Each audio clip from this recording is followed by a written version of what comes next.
Today, I want to look at 3 questions. Why did this war between the United States and Iran start? How will this war end? And what will happen after this war ends? And to answer these 3 questions, we need to discuss the nature and structure of our reality. And the first thing you need to understand, which is very hard, is that our world is a hallucination. It's a collective fantasy, all right? So to understand this idea, let's look at Plato's allegory of the cave, okay? Plato's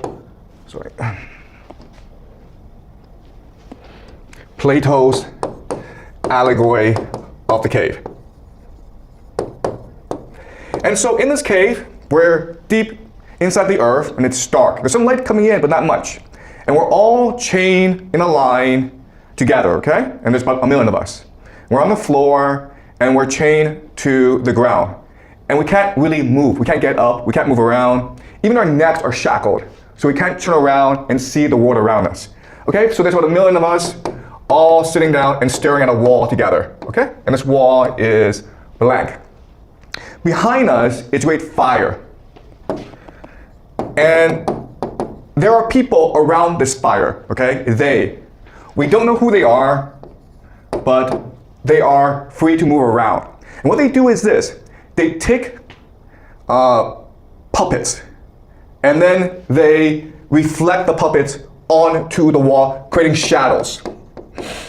And we're mesmerized by these shadows, because before we're staring at a blank wall, and now there are these moving shadows. And we think these shadows are real, because we don't know any better. So we give them names. Okay, we give them names, and we create a language in order to tell stories about these shadows.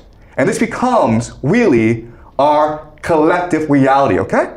So another way of saying this is that reality is a collective conscious, which is really a hallucination. Okay? All right. So there are certain things about this reality that we need to keep in mind. Okay?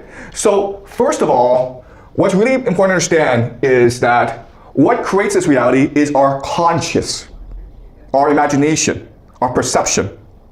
Not anyone else, us, okay? So in other words, the wealth in this society is our consciousness. The amount of thought we put into something. And so let me give you an example. Let's just say that I were to ask you to make a vase to sell on the marketplace, okay? While you're making this vase, if you are listening to music, if you are chatting with a friend, if you're not fully conscious and focused and attentive about making this vase, it won't be very good.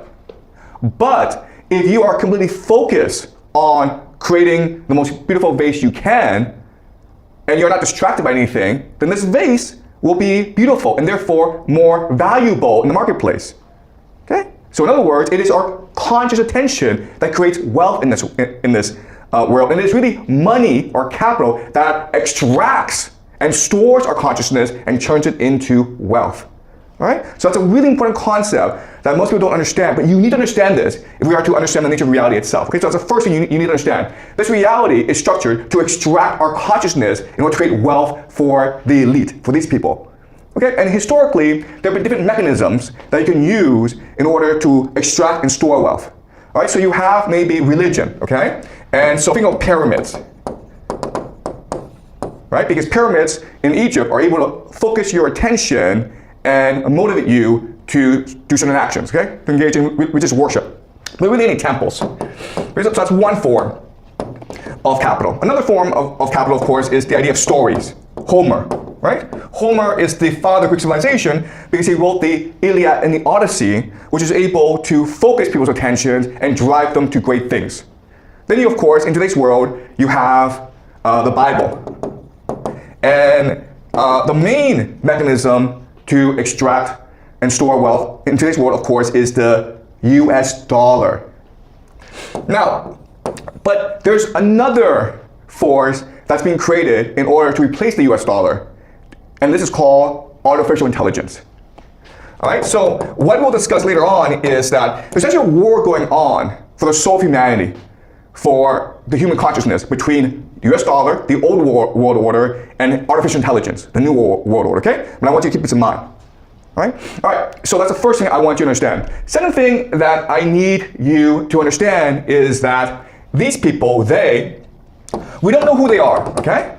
But what we do know is that they don't force us to do anything. There's not enough of them, okay? The way they maintain power is through manipulation and trickery and deception. And we know this because in Plato's allegory of the cave, one day for whatever reason, one guy decides, you know what? I feel as though this is not the real world. I feel as though there's something outside this cave. So he or she starts messing around with the chains and realizes, these aren't chains. These are just like ropes. I can just like get rid of them. And there's this chain around my neck. It's like a ribbon. I can snap it off. And he doesn't know why he does this, but he does this. He does do this. And when he does this, they don't even care. Like, whatever, man, do whatever you want. And so he releases himself. He's blind because he's been in the dark all his life, but somehow he recognizes that there's this light, okay, outside the cave. And he is compelled to this light. So he's walking, stumbling to this light. And again, they are like watching him, like, we don't care, do whatever you want, man. They don't stop him. He goes out into the light. And now he's outside. And it's pure light, okay? He's left the cave. And at first he's in pain. And he struggles to reorientate himself to this new world. But then eventually he falls in love with this world. It's a beautiful world. And it's like for him, heaven. And he's like, oh my God, this is the real world. The cave is a fake world that we created ourselves. Let me go back there and tell everyone about the truth. And when he goes back, they lead. Don't stop him. Like, whatever you want, man. Do whatever you want, okay? So they who are in power, you think they have an army, you think they have magic, and you think that they're evil, but really, all their power rests on our belief in their power, okay? They themselves don't have any power except to manipulate us. Okay, that's something you need to understand. Now, the third thing you need to understand is that even though this is a fake world, people don't know this. They think it's real. In fact, they believe it is so real that they are willing to die for it. So that when this man who's seen heaven, who's seen the truth, who's come back to tell everyone, these chains that you have aren't real. We can break free and escape into the real world. If he dares to tell them this, together they will kill him. Okay, do you understand? So in other words, the reality is a hallucination. It's created by us, but we fall in love with it. We're so attached to it psychologically and emotionally that if anyone tells us it's fake, we kill them for it. Okay? So it's these three things I want you to keep in mind as we explore our world. Because our world is actually just Plato's cave. All right, so let me show you how. All right. So, you need a force in order to create this reality, to chain us together, okay? And this force, of course, is called the American Empire. All right, the Empire. Basically, it's just the military. But they themselves don't really want to control this world because they're an army, okay? So what they do is they allow the creation of a financial order, a global financial order, which then constructs the game that we play, okay? And these people then construct the reality that we live in, okay? So this is the global financial order. And what is this global financial order? Well, at the very top is something called the Bank of International Settlements in Basel, Switzerland, okay? The central bank of central banks. Below them is the World Bank, the IMF, International Monetary Fund, which controls the rules of the global financial order. And then below them are something called the central banks, okay? So the Federal Reserve in the United States, the the People's Bank of China in China, okay? The Bank of England in England, okay? So together, they create the global financial order. And what is global financial order? It's just to use the US dollar as a main mechanism of wealth extraction and wealth storage, okay? Really simple, the US dollar. Another way of understanding these people is to think of them as the game masters, okay? The ones above us who's constructed the game and controlling the rules of the game as we play it, okay? The game masters. Okay, so once the game has been created with the rules and incentives, now we can play the game. And this game is called the global economy. All right? So when China trades with the United States, when you go off to Europe on vacation, you're all participating in a game created by the financial order, okay? And the purpose of this this global economy is to have everyone play as much as possible so that wealth can be transferred from the world to the United States, the powers that be, okay? And they do this through two mechanisms. The first is the US dollar. So every time you use the US dollar, you're actually paying a tax to America because America has the power to print as much US dollars as it wants, okay? And the second way that it does this is through something called price hierarchy, okay? A price hierarchy. So the global economy is divided into tiers, okay? So resources are considered the cheapest, even though in reality it should be the most expensive, right? Because resources are limited, they're finite. Above resources, of course, is manufacturing. And above manufacturing is knowledge economy. And then the highest is finance, okay? Basically the game masters. All right, so and as we can see, once we have this price hierarchy in place, what we can do now is divide the world according to the specialties, okay? So resource, of course, would be Russia. Russia, the Middle East, the GCC, okay? Saudi Arabia, these places, okay? So these places provide resources. Manufacturing then would be China. Right? Knowledge would be Europe and the Five Eyes, okay? Basically the Anglosphere, Canada, New Zealand, Australia, Britain, and then finance, of course, the United States. Okay? Sorry. The United States. All right, so as you can see, this is a system that benefits the United States and its allies to the detriment of China and Russia. Okay? But this is how the game is structured. Of course, if the United States doesn't like you, what it can do is not allow you to play this game. And these countries, of course, would be North Korea and Iran, among other countries, okay? So China and Russia isn't happy about the system, but at least they get to play. Iran and North Korea are not even allowed to play the game of the global economy. All right? Now, of course, you can't have people believing that, okay, this entire global economy is structured so that the West can steal resources from everyone else, okay? So what you do is you create another layer called the rules-based international order. Okay, multilateral organizations, which includes the UN and the WTO, okay, World Trade Organization. Okay, this is called the rules-based international order. But it's really controlled by the empire, okay? So all these are just basically shadows on the wall that the empire is creating, projecting, okay? To fool us into behaving the way the empire wants. All right, so now that you have the system in place, what you need to do is indoctrinate people into believing that the system is fair, just, and good, okay? And you do that through three mechanisms. These three mechanisms, of course, are education, media, and culture, right? What is education? Well, schools, guys, and universities, academia. You think that you go to university to learn knowledge. No, you don't. You go to university to be brainwashed and to believe that this system is not just fair, but actually what really makes this system work is the rules-based national order, okay? You don't even think about empire. So that's education. Then, of course, you have media, which is CNN, BBC, New York Times. Each time you read an article, you think you're receiving news. You're not receiving news. You're being brainwashed into believing that this order is fair, just, and appropriate, okay? A phrase that you'll keep on hearing over and over is rules-based national order. Okay, but it's not a rules-based national order. It's Plato's cave. It's a deception. And the last, of course, is culture, which is Hollywood. And, you know, television shows, sitcoms, okay, things that you absorb every day. There's high culture and there's low culture, right? So these are three mechanisms in which this order is basically indoctrinated into everyone, so that you don't even know this is a deception, okay? You believe that this is reality itself. And this is all to create values and norms, okay? Just the way you see the world, which allows for the creation of a legal structure. So that if you break the rules, it's not that the elite will come after you. They don't have to come after you because everyone else will come after you, okay? If you're that guy who discovers that this is all deception, they'll kill you, okay? Not the elite, but the people around you will kill you because you're breaking their fantasy, okay? You're destroying their fantasy, all right? So this is a very effective system. The problem, though, is that you need to spread the system, okay? So there's three problems, okay? First of all, you have to protect this system, the status quo. Then you have to spread this system as well, okay? And then you also need to justify this system. And you do that through three transnational systems, three transnational organizations. And these are, okay, first, of course, is intelligence. What is intelligence? Spies, okay? Their job is to infiltrate other nations' elites and co-opt them into this system. That's what their job is, okay? That's what intelligence does. Then you have crime.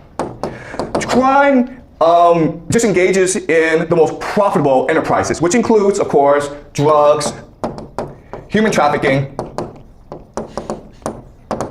and something called money laundering, okay?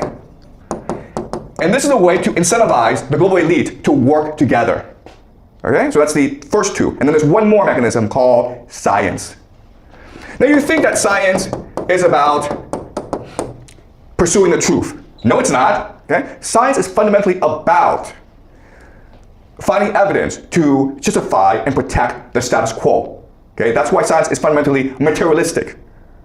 Okay, all right. And so we have to remember, like, this system is trying to create values, right? And these three major values is something called the open society. Okay, what's open society? It's just basically globalization, multiculturalism, DEI, right? Diversity is good. Why is it good? Because it's good. We don't know. It's good. Okay, do you understand? They don't provide a reason, but it's always, well, you don't believe it, it means you're a racist, which is bad. Okay, so open society. Second is the idea of privatization. Okay, or we call neoliberalism or free market, meaning that governments suck at what they do. Therefore, you should allow private entrepreneurs to control everything. Okay, this idea of neoliberalism. Again, there's not much evidence to support this, but if you don't believe this, it means you're a communist. Okay, which is bad, by the way. And the last thing, of course, is consumerism. Okay, so consumerism is just like, how do you prove your value in life? How do you pursue purpose and meaning in life? Buy things, man. Okay, and then put it on Instagram so that people can like it, you know? That's value of life, man. Make as much money as possible, and then buy a yacht, get a super hot girlfriend, and then broadcast it on Instagram, and then you're a hero, okay? Of course, what we don't discuss is that this system is making people lonely, miserable, depressed, suicidal. But, well, it's because they're not taking enough drugs, right? If you're depressed, you should take antidepressants, and that will solve the issue, right? Okay, so because intelligence, crime, and science are above the nation state, okay, you need other mechanisms to actually operate these three things. And so what allows for the system to work is a collection of elites, okay? And you can break them down into three groups. First, you have transnational capital. So think of, finance, transnational capital. Then you have secret societies. And then you have families, okay? So elite families. All right. And these three organizations themselves are bounded by something called the occult. And we'll discuss this later on, okay? The occult. The occult is just basically hidden, secret knowledge, not available to people, that comes from three places. Other places as well, but we'll look at three places, okay? Hermetic philosophy, the Bible, and the Kabbalah, okay? We'll discuss this later on. Don't worry too much about the occult right now. I'll show you what the occult is later on. But this is how the system works.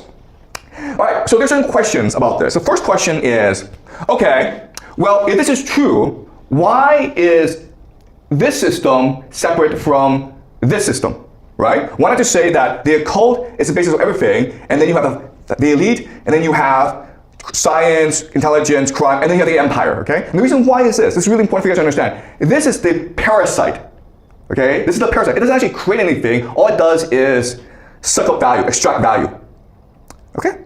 And this is the host. So in fact, these are two separate systems, right? This is the host, and this is the parasite. Then your next question would be, okay, let's just assume this is true. What evidence is there that this actually works? Because there should be people that operate this system, right? Well, I will give you some names, okay?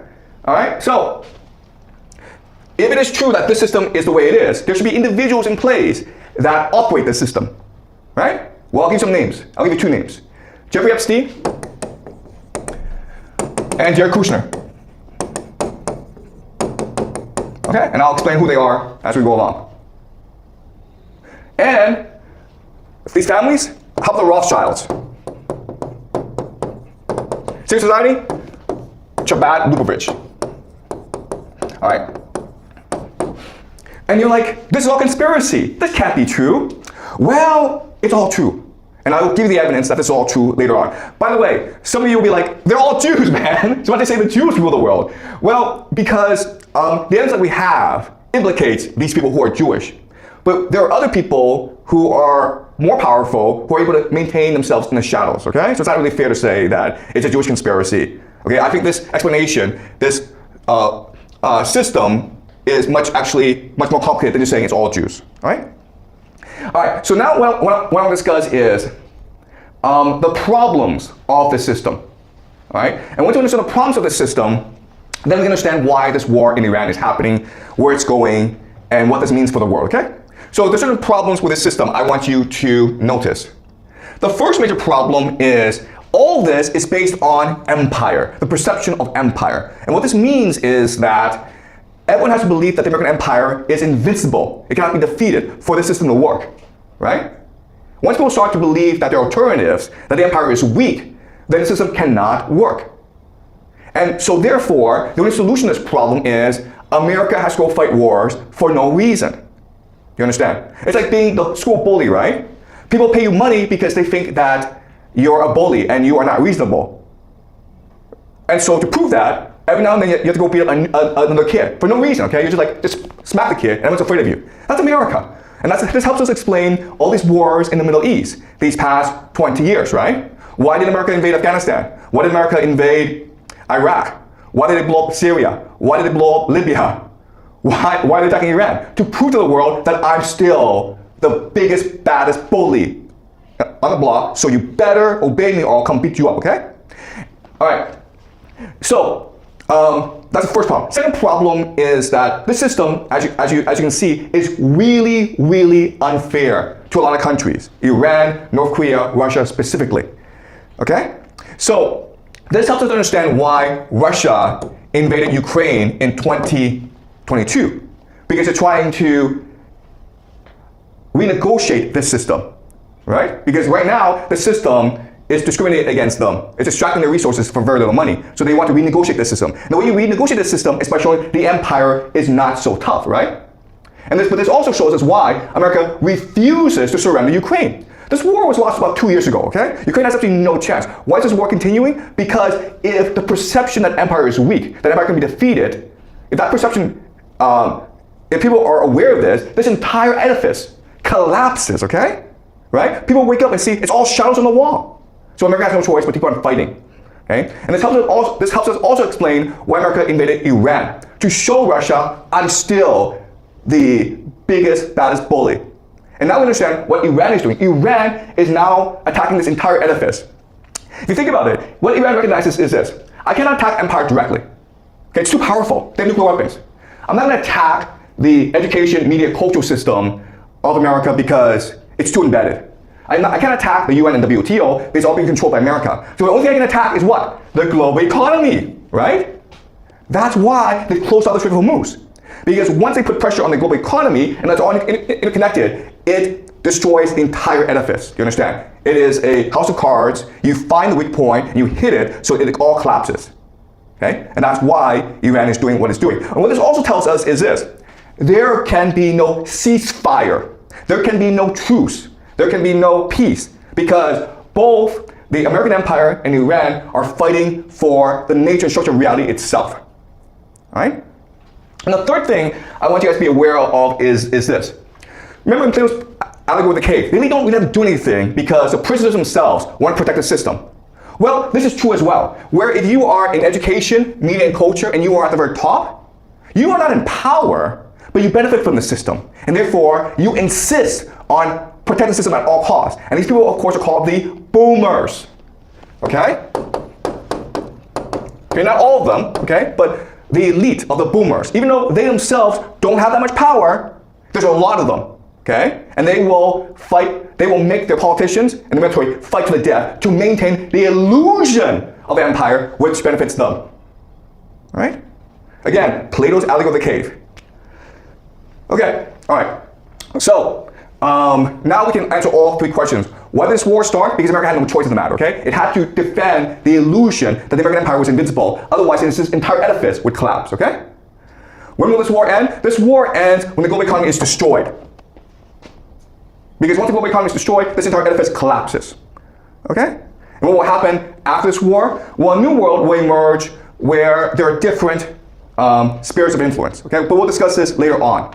But I first introduced to you the big structure of what's going on, okay? All right. So now what I want to do is, I want to go more into the structure of this world, okay? This. what I'm going to show you is that Jeffrey Epstein is one of the operators of the system. He works for the Rothschilds, as well as secret societies, as well as structural capital, and he is embedded in science, crime, and intelligence, okay? And again, the evidence is something called the Epstein files. All right, so let's look at the Epstein files. Okay, so this is Jeffrey Epstein, and this is Donald Trump. All right, Jeffrey Epstein died in 2019 in a federal prison. And he was being charged with many crimes, and the FBI ran an investigation into him. And just recently, the United States, called the Department of Justice, the DOJ, on their website, they released about 3 million documents pertaining to the Epstein investigation. And a lot of these are emails. And what you discover is that he knows everyone who's powerful in the world. So for the longest time, it was believed that Jeffrey Epstein was a Mossad agent, okay? And his job was to lure powerful Americans such as Bill Gates, Bill Clinton, to his island called Epstein Island, where he would film them engage in compromising activities. And then he would blackmail them, okay? And that was, for the longest time, what people understood to be Jeffrey Epstein's role. But then when you look at the emails, what you recognize is that, no, actually, that's what he did for fun. Actually, he made most of his money in arms trafficking and in money laundering. Also, Bill Gates wasn't going to Epstein Island to give Jeffrey Epstein money. Jeffrey Epstein, he went to ask for money. Think about this, okay? Bill Gates, once, before the wealthiest man in the world, he was begging Jeffrey Epstein for money. Think about that. All right? Okay, so let us look at who he is. Okay, this is Peter Thiel. Peter Thiel, as you know, is one of the wealthiest men in America. And Peter Thiel and Jeffrey Epstein are arranging a time to meet. Again, it's not Jeffrey Epstein seeking these guys out, they're seeking him out, okay? Elon Musk, the wealthiest man in the world, he's actually trying to arrange an appointment with Jeffrey Epstein. All right, why? Because Jeffrey Epstein says, I represent the Rothschilds. All right? Your money is fake. Your money is stock market money. Your money is an illusion. I represent real money, real power, real wealth. Okay? All right? The Rothschilds. All right. So Jeffrey Epstein is very close with the Rothschild family. Why? Well, this is Irena de Rothschild, one of the members of the Rothschild family. Okay? And in December 2018, okay, this is a year before he dies. All right? Jeffrey Epstein sends Irena de Rothschild an email saying, hey, let me tell you something really funny. Harvard is saying that when Hitler was poor, he lived in a home, a charity home, that was financed by 3 wealthy families who are Jewish. And who are these 3 wealthy families? They're the Rothschilds, right? Then they're the Epsteins, me, and the Gutmans. So these 3 families, Rothschilds, Epsteins, and Gutmans, go way back centuries. All right? So Epstein is a member of one of the most powerful families in the world. All right. Now, Irena de Rothschild responds and says, "Oh, it's just a conspiracy theory, right? It's just saying that the Jews created Hitler." And Epstein gets angry at her and says, "No, it's 100% true, man. Hitler was selling his clothes and already living in a shelter funded by Jews. Epstein, Rothschild, and Gutman, no conspiracy. It's really true, okay? The Epsteins, who are we? We're the Vienna bankers. All right? We've been around for the longest time. You Rothschilds think you're powerful? Well, we're powerful too. Okay? All right, let's continue. All right, so the FBI is running an investigation on Jeffrey Epstein, and they created a file on him. And there's a confidential human source, a spy basically, who they recruit to tell them who Jeffrey Epstein is and what his network is. And the FBI is sort of blown away by what they discover, okay? So, Amber, could you help me read, please? Okay, all right. All right, so I want you to start at the top, and it's very hard to read, okay, but try your best. Okay.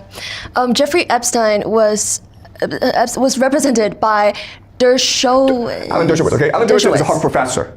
He's one of the most powerful men in America, okay? Alan Dershowitz. Keep on going. CHS remembered Dershowitz tell Alex Ocasio, U.S. Attorney of Southern District of Florida at the time, that Epstein belonged to both U.S. and Allied intelligence services. Okay, so in 2008, Epstein was arrested in Florida for doing inappropriate behavior, okay? And Alan Dershowitz comes in and says, hey, you can't arrest this guy because he works for intelligence. Actually, the truth of the matter is, intelligence works for him, okay? Keep on going. CHS shared phone calls between Dershowitz and Epstein during which he/she took notes. After these calls, Mossad would then call Dershowitz to debrief. Epstein was close to the former Prime Minister of Israel, Ehud Barak, and trained as a spy under him. Barak believed Netanyahu was a criminal. Saudi Arabia, Israel, and the United Arab Emirates are allied against Qatar, Turkey, Iran, and Syria. That's not okay. All right. So here it says that Epstein worked for Mossad. That's not true. Okay. All right. So you look at Epstein's life. He actually started his career at Dalton. Dalton is one of the most prestigious elite schools in America. That's where all the most powerful, wealthiest families send their children. Okay. He was hired as a teacher. Then he went to work for Bear Stearns, which is a financial firm, and there he learned finance. But then he went to work for Doug Lees. Who is Doug Lees? Doug Lees is an arms trafficker involved with Iran-Contra. Okay, so he's one of the biggest global arms traffickers in the world. And then he started to work for Barak, who is the prime minister or the former prime minister of Israel. All right, so you're like, everyone's like, okay, well, it's because he sucks everything, and that's why he was being moved from one place to another. Okay.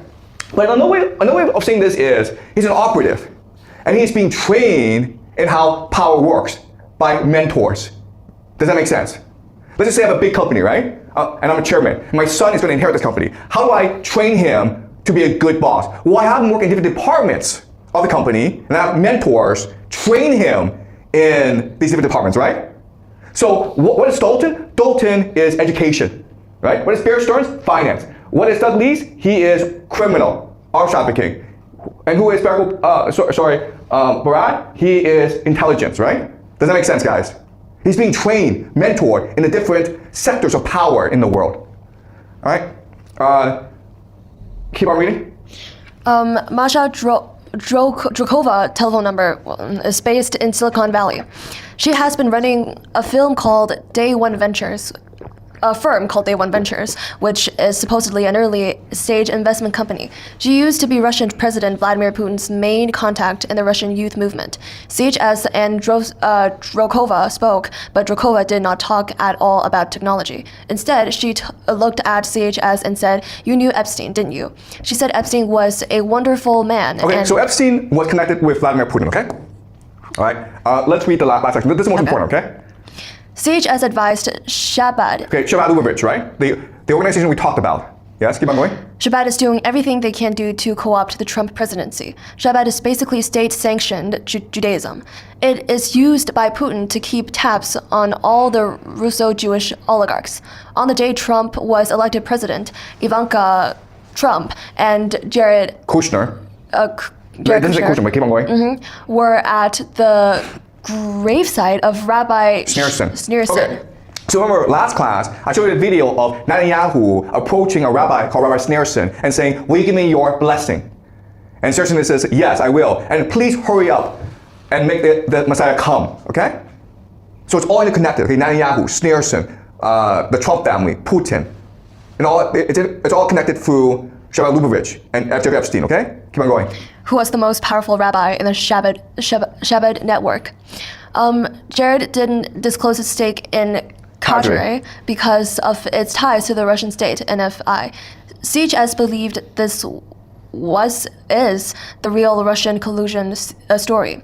Kushner had moved a lot of Russian investment money around. The FBI should investigate Kushner's family charities to find evidence of corruption and money laundering. Shabbat routinely uses charities to launder money. Right, so this is it, guys, okay? This is it. The FBI did an investigation. What they discovered is that Jeffrey Epstein and Jared Kushner are both part of this transnational network that's able to co-opt different nation states, including Russia, including America. And they're all connected to this other transnational religious organization called the Shabbat Lubavitch. And their leader is Rabbi Sneerson. It's all one big network, all right? And let's look at this. Okay, this is a report, a secret government report. What happened was that when Americans went into Afghanistan, the British went in too. And Prince Andrew, who is the brother to the king, asked the British government to investigate investment opportunities in Afghanistan. Okay, so this is the British government. And so whatever they report has to be confidential. It's basically state secret. And this report tells Prince Andrew where's the best place to invest in Afghanistan. And what does Prince Andrew do? He emails it directly to Jeffrey Epstein. Okay? You think these guys work for the government, Prince Andrew. No. They work for Jeffrey Epstein, who works for the Rothschilds. All right. This is Libya. All right. So in February 2011, okay, this is July 2011, America starts bombing Libya, and it seems as though Gaddafi will fall. And already Jeffrey Epstein and his friends are discussing how to make money out of this, right? Because they know that Libya has many assets frozen in American banks. So once a new government comes into place, then this new government will want the money back, right? And Jeffrey Epstein and his friends are like, let's do this for them and get a commission, right? Can you read? Understood. Remember, there are already 80 billion in frozen funds / assets internationally, of which $32.4 billion is in the US, and it is estimated that the real number is somewhere between 3 to 4 times this number in sovereign, stolen, and misappropriated assets. So if we can identify / recover 5% to 10% of these monies and receive 10% to 25% as compensation, we are talking about billions of dollars. But the real carrot is if we can become their go-to guys, because they plan to spend at least $100 billion next year to rebuild their country and jumpstart the economy. Also, remember, Libya is a rich country, as its population is 2 million less than the city of New York, and it has the 9th largest crude oil and natural gas reserves on the planet, and a literacy rate of almost 80%. Okay, do you guys understand what's happening, okay? These are parasites. They look at geopolitics and they're like, how can we take advantage of geopolitical events to make the most money for ourselves? All right? And you're like, okay, well, Jeffrey Epstein is gone. Oh, sorry, okay, all right. So something else I want to discuss with you is Bitcoin, okay? So this is a Guardian article that shows that Jeffrey Epstein was helping to finance the development of Bitcoin, all right? But not only that, I want to show you this picture.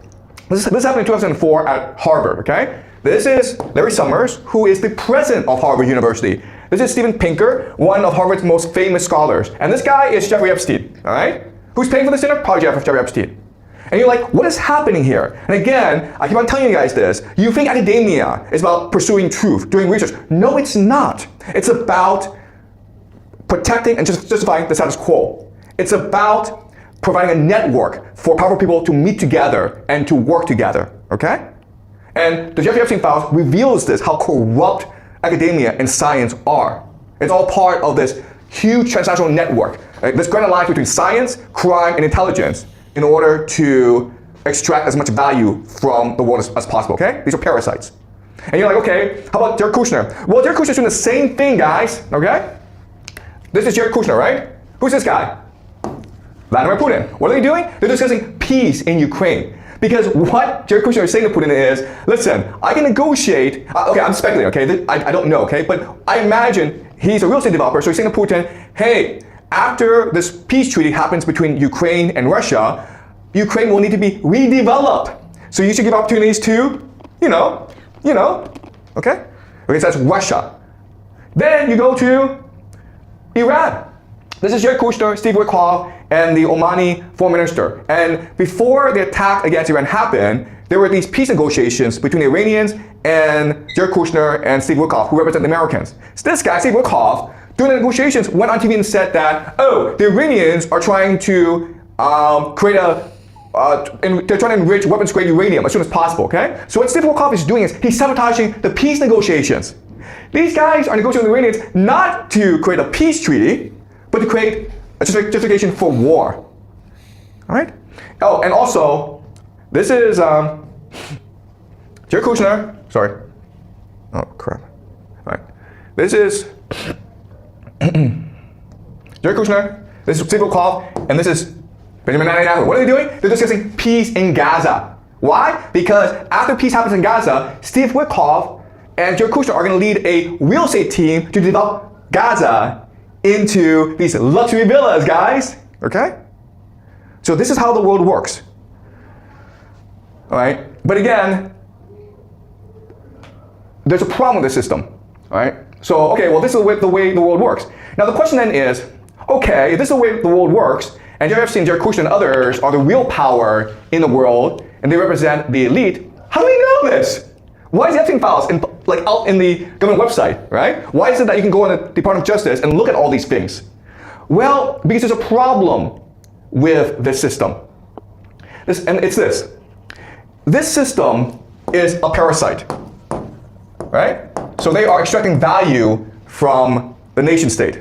So other elites are asking themselves, why can't they be the parasites, but not us, right? So what's happening is a civil war between the elite, these people, and the counter-elite. People who want to take the position and become the parasites. Okay? And that's why we're seeing this conflict right now emerge in America.